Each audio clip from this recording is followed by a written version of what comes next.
This is the kind of energy which can be a base for a whole spiritual revolution which can go through the country or through the world. Because Shiva himself sat there and they acquired this quality. Here it's ready, sitting there. All you have to do is look up and be receptive to it, that's all.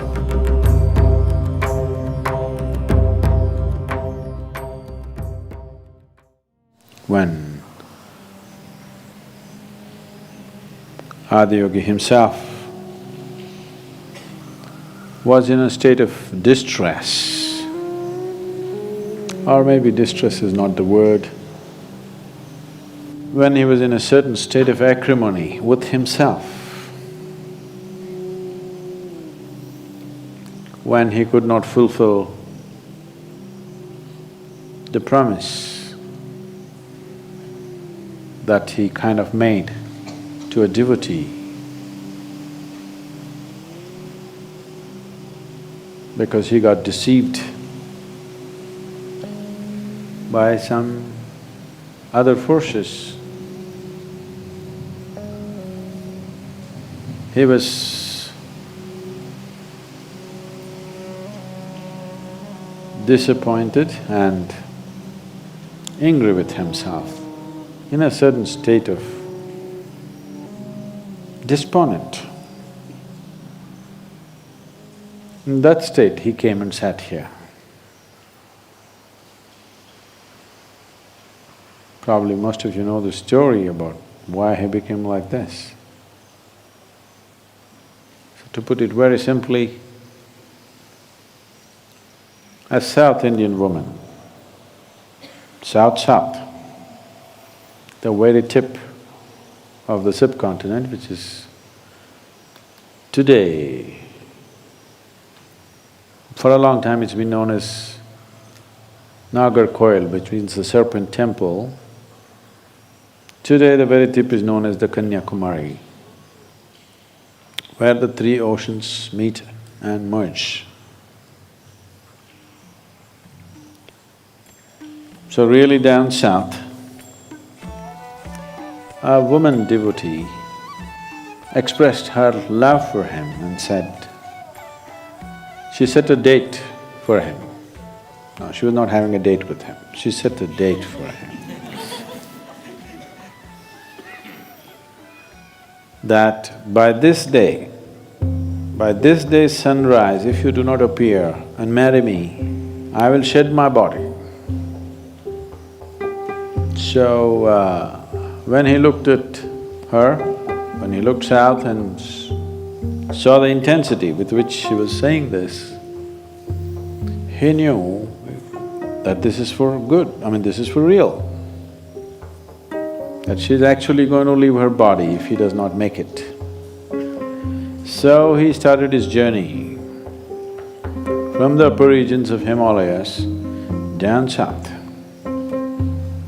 So, he's just trying to meet the deadline, but there are any number of people who don't want him to marry a South Indian woman.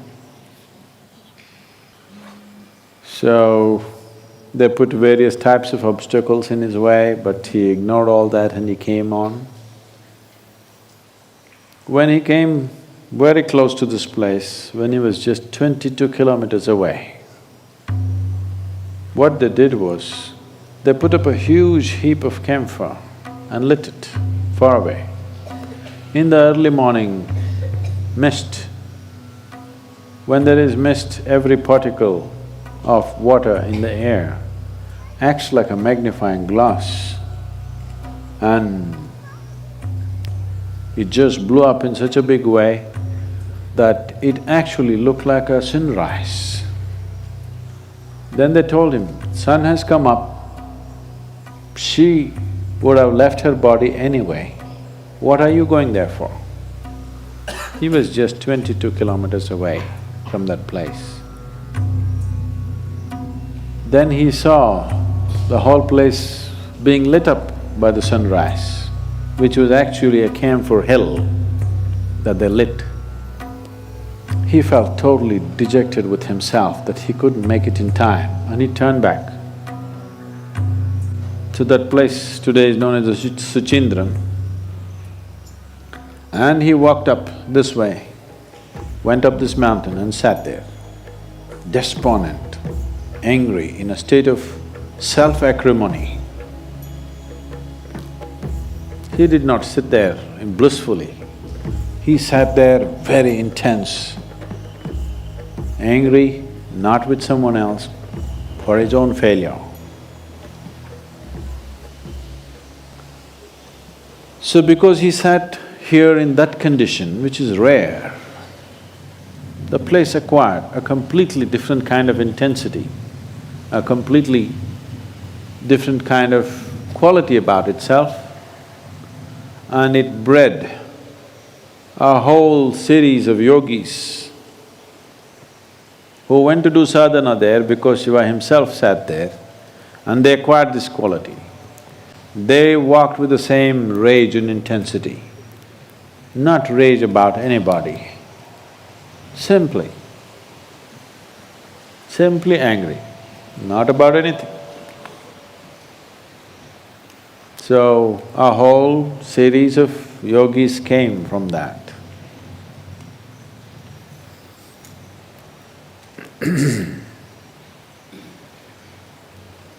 If you've seen the pictures of Sadhguru Sri Brahma,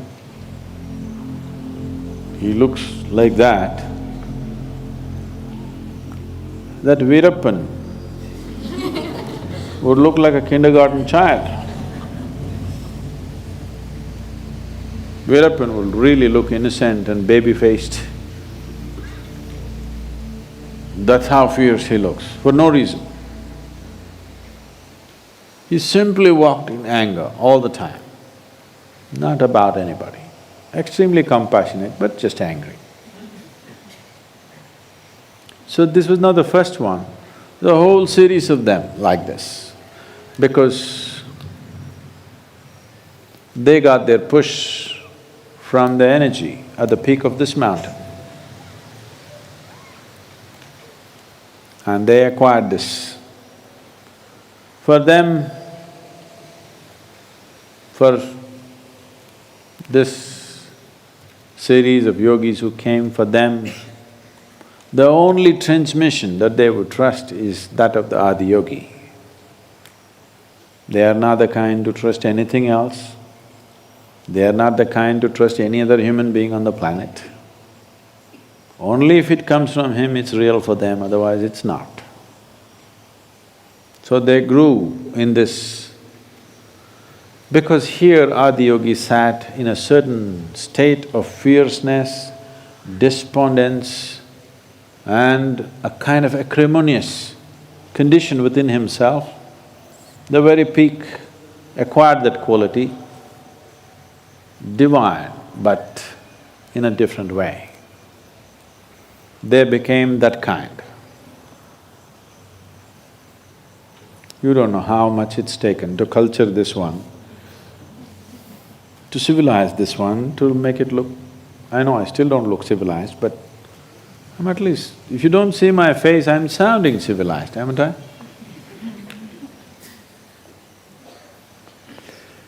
So, the energy, the intensity of what this mountain can transmit, what this peak can do to people is too phenomenal. If we have to generate this kind of energy, enormous amount of work has to be done, enormous. Here it's ready, sitting there. All you have to do is just look up and say Shiva. All you have to do is look up and be receptive to it, that's all.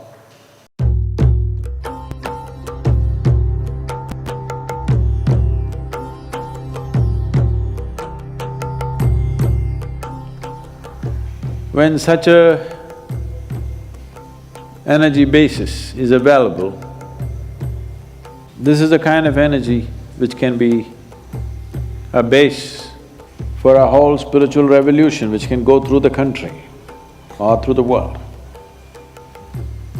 This is not an exhaustible kind, it's an inexhaustible kind. It's not something that'll run out. It's something the more you draw, the more forceful it becomes. We would like this to happen to the whole world, but I'm thinking right now, I'm getting old, so I'm thinking more modest these days. I'm thinking at least people who happen to be born in Tamil Nadu should not spend their life without ever being in touch with this energy. This must happen at least for the 62 million people. We don't want to leave out the country, but I feel if it happens to whole of Tamil Nadu, Tamil people are very effervescent people. I'm sure they will make sure the rest of the country shakes with that energy too.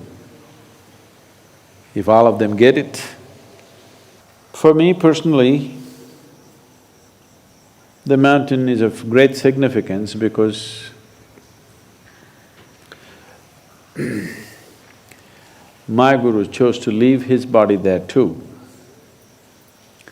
And I've still not dared to step into that space. I know where it is, but I still don't have the temerity to step upon his grave. So I'm staying away from it for now. So, this is a mountain of a temple. If you have to create that kind of energy, what it takes is not simple. It's not simple at all. It will be phenomenal work. So monumental, it's almost humanly impossible kind of work. But it's all done and kept ready, just in a natural form. If we don't make use of this would be very foolish, especially for the local population. It would be extremely stupid not to make use of this energy, because this can transform everything that human being is. And we can breed more angry yogis who are wonderful beings, but who don't have to pretend to be kind and gentle and compassionate. They're simply the way they are. They're just like the wild. They're like a tiger in the forest or a tusker that tramples through everything, but whatever he does is still useful.